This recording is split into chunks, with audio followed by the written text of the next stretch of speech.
Mesdames et messieurs, bonsoir et bienvenue dans cette nouvelle édition sur UCATV. Tout de suite, les titres. Fête des Evala, édition 2023 dans la préfecture de la Kosa. Le président de l'université de Kara était sur les différents terrains de lutte. Toutes les images dans un instant. À suivre également dans ce journal, cérémonie d'inauguration de la nouvelle gare routière de Kara. Le professeur Komla Sanda l'a honoré de sa présence. Encore une fois, bienvenue et merci de votre attention. L'université de Kara est une institution au service de sa communauté. Ainsi, pour la fête des Evala qui se tient actuellement dans la Kosa, le président de l'université, le professeur Komla Sanda, était sur les différents terrains de lutte pour le compte des grandes finales cantonales. Abdel Felendou et Modeste Dawat.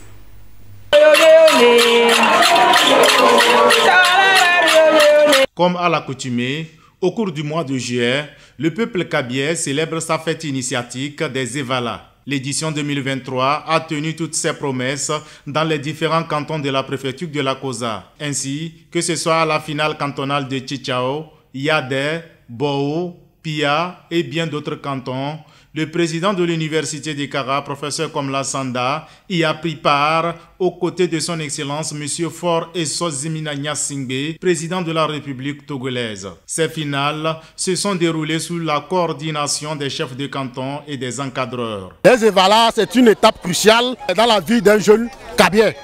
C'est le passage de l'étape de l'adolescence à la maturité. Alors, ça fait 3 ans. Première année, deuxième année, troisième année. Mais après ça, il y a l'étape des non-initiés, qu'on appelle les arrosas. C'est après les arrosas qu'il y a les Evala. Evala est une initiation du jeune kabien dont la lutte codifiée est partie intégrante. Les empoignades se déroulent ainsi dans l'arène entre les initiés de 2 camps opposés. Voilà, c'est bien, ça fait partie de notre tradition et pour valoriser aussi la tradition, ma technique, j'ai utilisé plusieurs tactiques. Il y a la tactique de 3 touches, c'est-à-dire tu tiens ton adversaire avec la main et tu lui tires. Et deuxième technique, tu l'attaques de choses, le curé, tu lui tiens le cou après les bras et tu lui tires, tu l'amènes au dos. Au cours de cette rude épreuve, ces initiés font montre de plusieurs facultés, entre autres la force physique, l'endurance, la technique et la ruse. Les chants d'encouragement et l'élégance de la danse du public attirent le regard des participants venus des 4 coins du monde. Je suis arrivé de Lomé pour venir visiter la planète du Kara. J'ai adoré ça, c'est très intéressant aussi.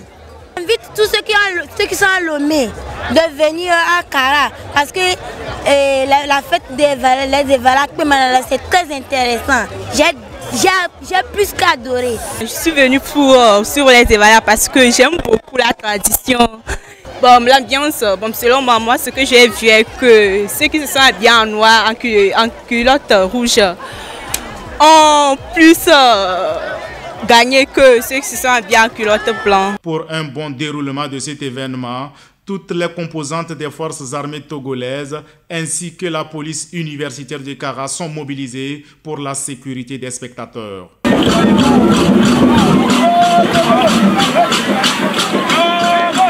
La HAC, la Haute Autorité de l'Audiovisuel et de la Communication, était en séance d'échange et de partage d'informations avec les étudiants de la licence professionnelle en métier de la communication au campus Sud. Rachida Yaya et Bacha Lindalo.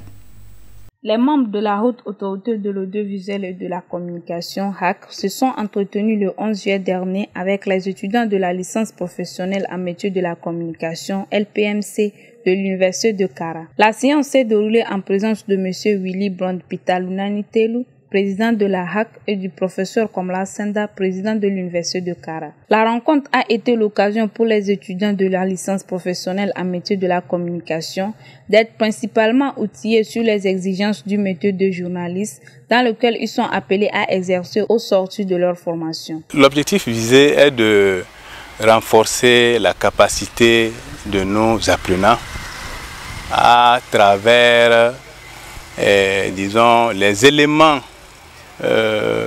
d'information que les membres de la HAC vont partager à nos apprenants. Alors, nous pensons que tout acteur en communication, un métier de la communication doit avoir certaines connaissances de base. La HAC apporte ainsi son accompagnement à cette formation en communication qui a démarré à l'université de Kara à l'entrée académique 2022-2023. Le seul conseil, c'est d'abord d'avoir une formation académique solide. Je crois que c'est important. Et ensuite, lorsqu'ils vont se retrouver sur le terrain, c'est de l'exercer avec toute la rigueur et tout le professionnalisme qui est requis.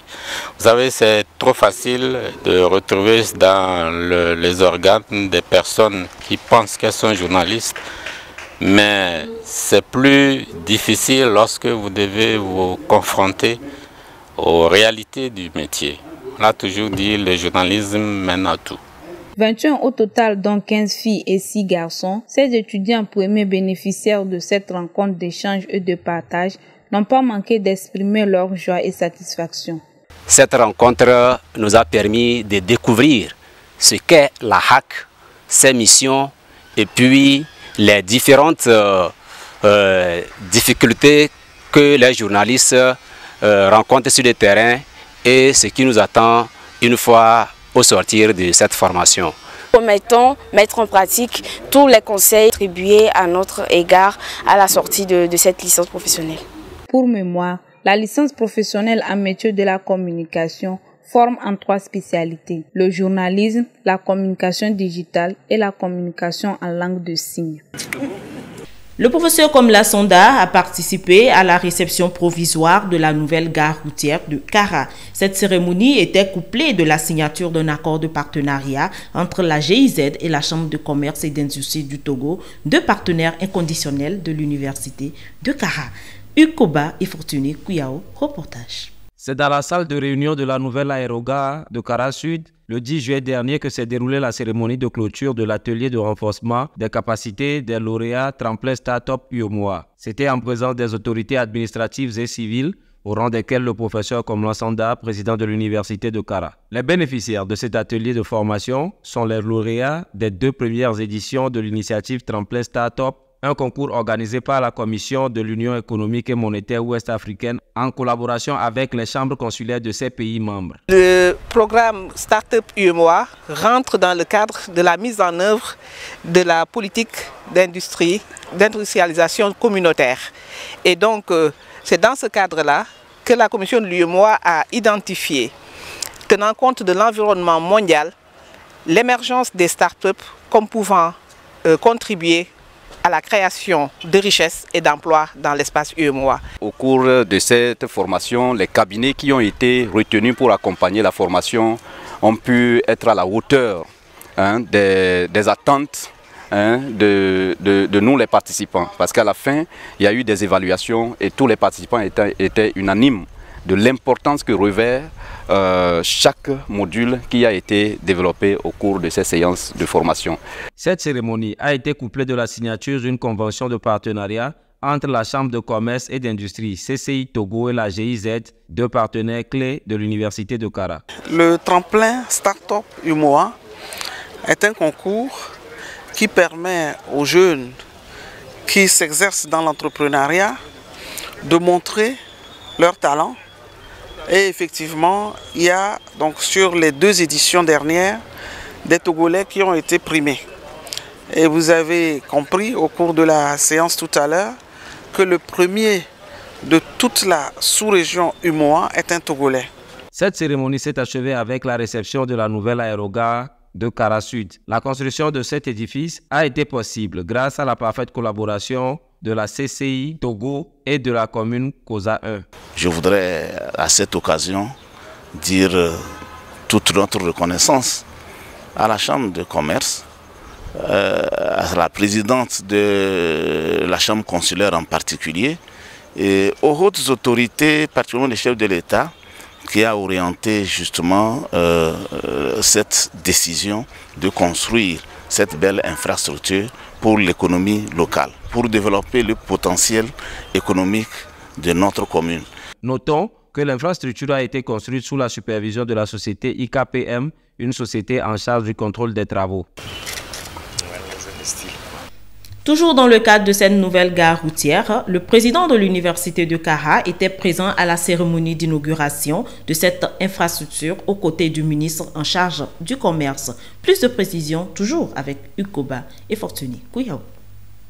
Depuis l'an 2017, sur l'initiative de la Chambre de commerce et d'industrie du Togo, le projet de construction de la gare routière de Kara est aujourd'hui une réalité. En effet, la cérémonie officielle d'inauguration de cette infrastructure s'est déroulée le 12 juillet dernier. C'était en présence des autorités ministérielles et administratives, au rang desquelles le professeur Komla Sanda, président de l'université de Kara. C'est M. Kodjo Adedje, ministre en charge du commerce, de l'industrie et de la consommation locale, qui a, au nom du gouvernement togolais, présidé cette cérémonie. En effet, les transporteurs sont des catalyseurs, de bons catalyseurs de la croissance économique, car ils permettent de relier les zones de production aux zones de commercialisation et de consommation, facilitant ainsi l'acheminement des produits agricoles ou transformés vers les grands marchés.